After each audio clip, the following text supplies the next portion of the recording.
Hey y'all, this is Philippe. Today we're going to do something which is very important, and that is to harvest some white clover so that I can have some for use in the future down the line. If you're interested in checking that out, stay with me. But before we get started, I want you to know that there are some things you're going to have a need for, okay? You're going to need some kind of bug repellent because before you go into any field trying to do anything, you got to keep in mind that there are certain biting insects that's going to be out there. There's also going to be ticks, stuff like ticks, and this is something that I can't stand. So you want to get something either all natural, or you can buy one of the store brands out there, whatever it is that you choose. Another thing you're going to have a need for is a bowl, something to collect and put them in. You're going to need some water to rinse them out afterwards. I'll show you that as I continue with the process. But since today is a sunny day, it just went away. I'm going to need a hat. You got to be suited up for that, okay? All right. Okay, I'm standing in front of my field. This is a field as to where I have blueberries and various other berries growing. And if you look behind me, I'm sure you'll see plenty of clover. I've got clover. The grass is starting to get tall. But nonetheless, this is the site where I'm going to be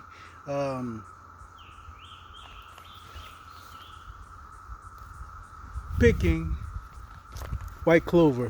Most of you have seen this plant before. It's a weed, and basically they sell stuff in the stores to get rid of it, okay?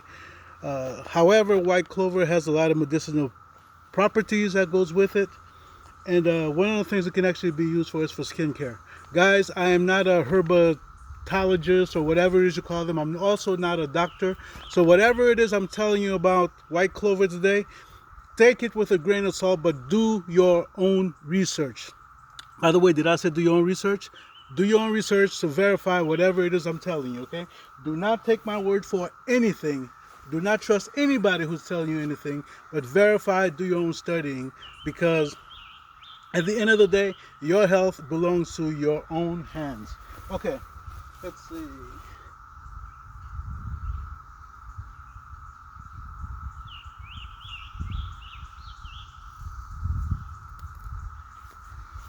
White clover leaves, 3-leaf clover, and however the song goes.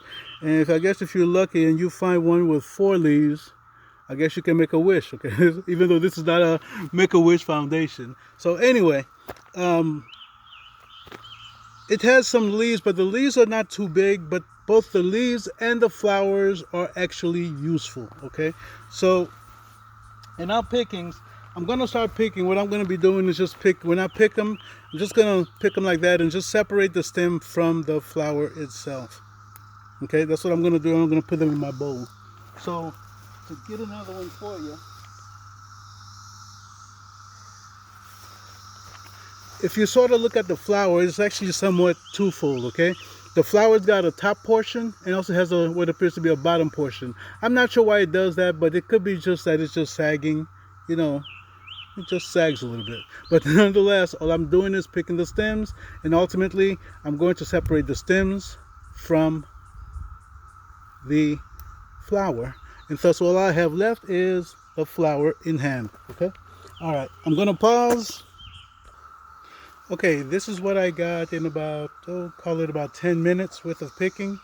I'm going to be taking this over to process them, and so I can show you exactly what we're going to be doing, okay? But just to give you an overall view, the goal is to rinse these out, because out here in nature there are things that want to, consume some of the pollen, or maybe even eat some of the flowers also. But we're going to want to make sure we wash these off to make sure that there are no pests or any bugs or anything like that in them before we put them in the dehydrator. Again, typically you want to try to clean things off before you try to process anything.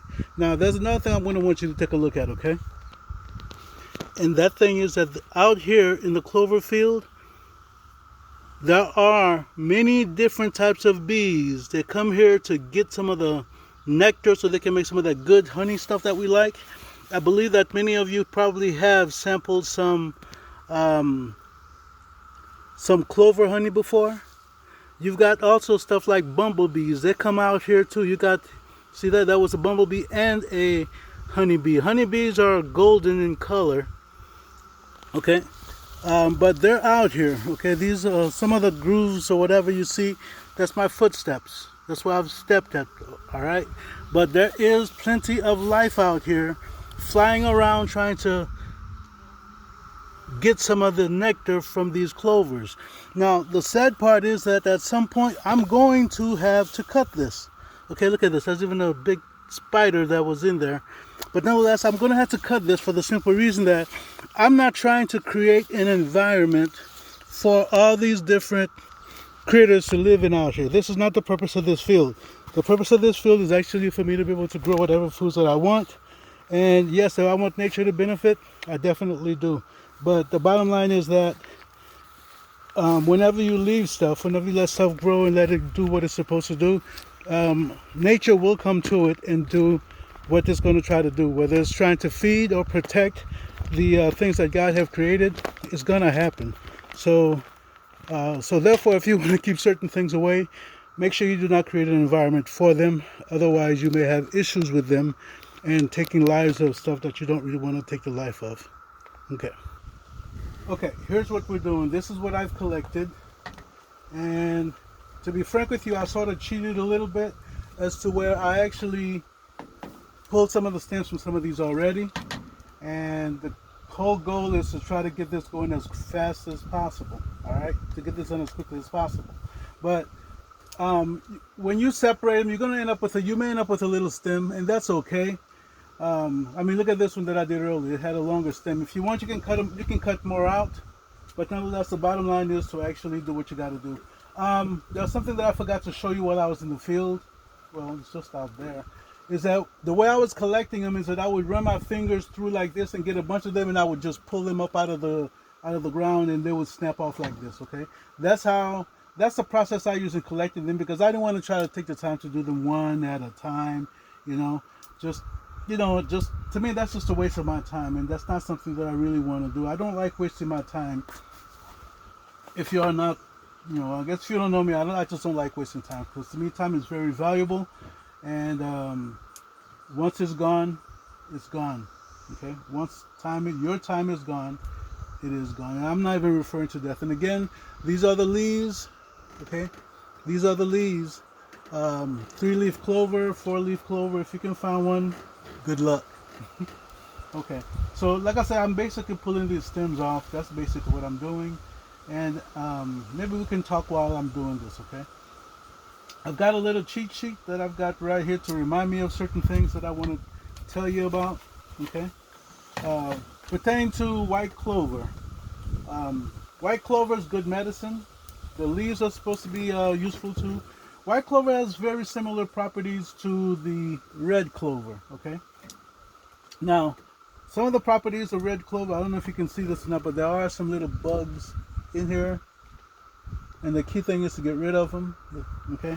But they'll gather where they classify food is and such, okay? But, okay, back to white clover. White clover has pretty much similar qualities with red clover. Both of them are good they're good blood pure. I'm sorry, let me rephrase that. Red clover is classified as red clover is classified as a blood, what's the word? It's classified as a blood cleanser, not a purifier. But white clover is classified as a blood purifier, okay? And that's the reason I have my little cheat sheet, okay? Because I forget stuff from time to time. It's not that I'm getting older, it's just that I'm getting younger. I'm getting better. White clover, blood purifier. Another thing that is good for, it's also good for respiratory issues. If you have respiratory issues, that could include asthma, that could include whatever it is that's messing with your lungs and such. You can use this clover for that purpose also. Again, that would apply to both clovers. It's not just the white, it's also the red also, okay? Another thing is that just for for menopausal, they gotta blame men for everything, right? It's for menopausal purposes. It also helps alleviate some of the symptoms, the menopause symptoms that some women experience. It's also good for wound healing, all right? Meaning that you can use it to help expedite the healing processes that you need to be going through. Okay. Another thing is that it's also good for anxiety. Since I said 2020, when certain event happened worldwide, a lot of people have experienced and continue to experience anxiety. They say that this stuff is supposed to be good for that. Okay. Do me a favor, as I stated before, do not take what I'm saying as gospel. My recommendation to you is, if anybody is recommending any type of herbs to you, my recommendation to you is that you do some research on your own to see whether or not what is being said is true. And remember that whatever you put into your body is your responsibility. Even though if it may be medicines that you get from your doctor, it is still your responsibility to make sure that what you're taking is appropriate. Okay. Now, digestion is another thing that you can actually use white clover for. All right. White clover is good for digestion. Let's see, wound healing, menopausal symptoms, and skin issues. It's also very good for skin issues. Again, like I said before, both clovers, red clover and white clover, have very similar properties. What I would suggest to you is that you research both of them up. I would recommend that you research both of them up to make sure that you're using the one that you want to use, and that look up and see what the differences are, and do your own research. Did I tell you do your own research when it comes to herbs? When anybody's trying to tell you anything, do your own research to confirm and know what you're taking into your body, so that you, nothing happens to you. Okay, nothing inappropriate happens to you. Now, between the two clovers, it is also believed that the red clovers tend to be a little bit more intense as far as what you're able to do with it. It may be more potent than the white clover is. And again, that's stuff I would recommend that you check out for yourself, and just to make sure everything is proper. Okay, so I've got a bunch here. I'm going to try to finish out this last little segment, and I'll be right with you. Okay, what I've done is that I've gone through and I've finished removing the stems. Any stem that was somewhat long from the ones that I destemmed while I was in the field, or from earlier on from the back of the car, I went through and I tried to destem them as much as possible. Like this one, for example, it has a longer stem to it. I don't know if you all can see that. You see that has a longer stem, so what I'm going to try to do is break that off and get rid of it. Okay. All right. So I've done cleared my little area here. What I'm going to do is, remember what I told you before, there are some little critters that's in here. Okay. Some of them made their homes. See, look. I don't know if y'all can see this, but there's a bunch of little critters walking around, roaming around in there. Okay, I want to get rid of all of those, and I don't put them in my dehydrator. Okay, so I just cleared. Okay, I just got rid of them, and I'm also popping these and lifting them up like this, so that whatever little critters are in there, they can come out without me having to kill them in the water via drowning. Okay, I'm just bouncing them around, just bouncing these around, in the hopes that all these little critters will come out of, the rest of the little critters will come out of there. Alright, now the only bad part about this is that you may start breaking up some of your flowers, which is something that you don't want, but nonetheless it is what it is. So I'm going to deposit those in there. Okay, I'm going to deposit them in there so that I can start the rinsing process.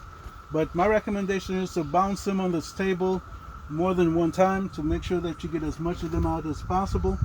Okay, because you got to remember, to some of them critters, little small critters, this is their home. Okay, this is their home, and they want to try to stay in their home. And right now I'm serving them an eviction notice. And again, you're going to lose some of your flower petals. At this point, that's fine.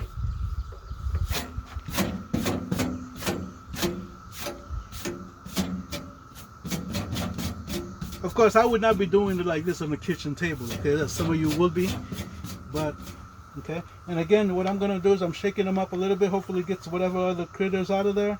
And again, I'm putting it back down here. And again, if you look in here, I don't know how well you can see, but there are a bunch of little tiny little critters.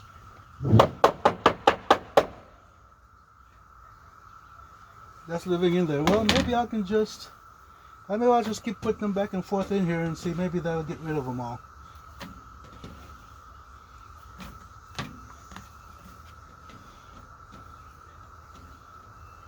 Because to some degree, what I can probably tell you is that you'll never get every last bug out of there.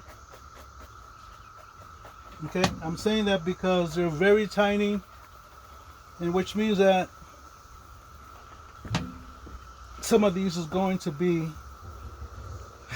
protein based. Okay, the numbers are diminishing. I mean, the numbers are reducing as far as what I'm seeing in the bottom of here. Okay, so yep, numbers are diminishing, or there's not as many of them as there was before. So probably do this a couple more times. I'm going to pause, and by the time I'm done, I'll be ready to put the water in. Okay, hang tight, y'all. Okay, I've gotten as many of these bugs off as I could, and at this point I'm just going to pour some water in here to soak these suckers for a while, wash them off. Probably going to wash them off a couple of times. Okay, and the goal is to get whatever little bugs remaining that are hiding amongst the flowers, to get them out. And I guess the washing also do a little rehydration thing for these flowers, since they've been cut from the main plants.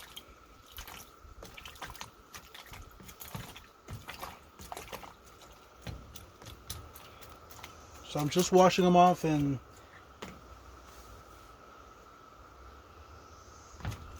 just washing them off.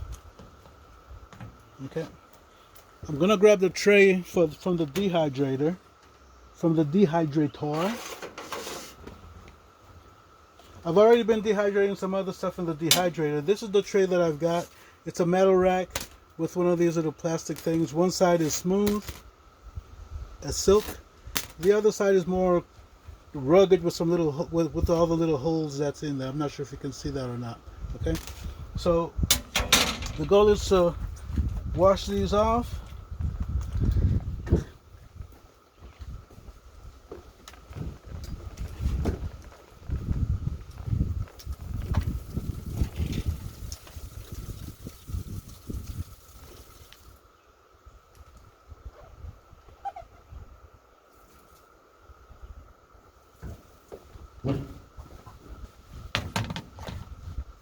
Okay, wash them off. Probably going to need to do that a couple of times. Okay, you can also let these soak for a little while longer. Key things to remember about your dehydrator, okay? With your dehydrator, you're going to want to make sure that you do not let these dry out in temperatures above, say, 113 at the most. Okay, 112.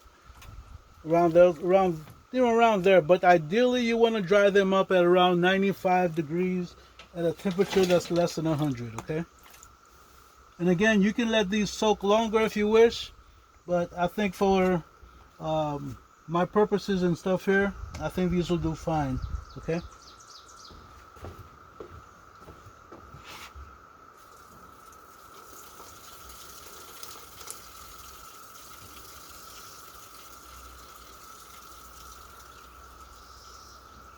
and again, I don't think you're ever going to get all of the little small bugs or whatever out of here.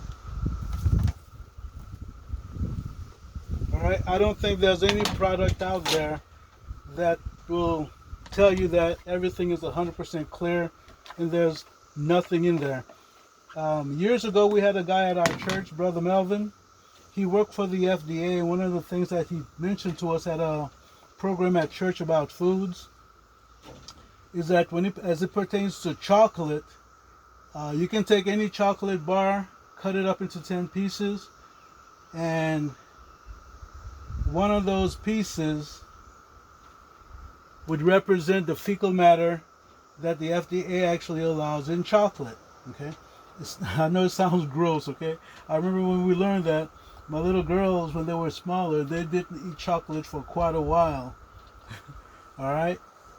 And that's just basically how that works. It's just that FDA knows and understands that, and I'm not condoning to, I'm not in agreement with any governmental agency. I just want you to know that. I'm just sharing information with you, okay? I don't necessarily support any.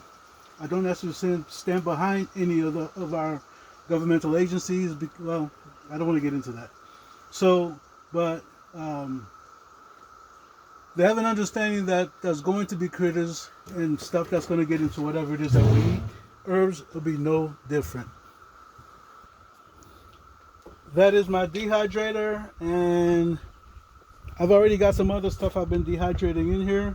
I've got mint, I've got some leftover dandelions, and mint has been the primary thing that I've got in the other trays.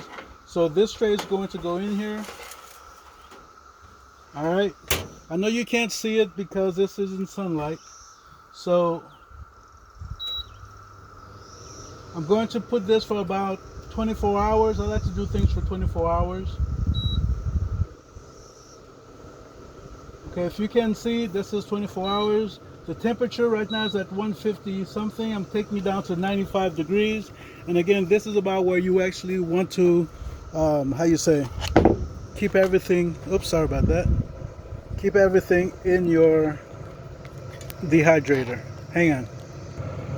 Well, it looks like that's not working out the way I anticipated, but nonetheless, it's 24 hours that's set for. I got it set at 95 degrees, okay?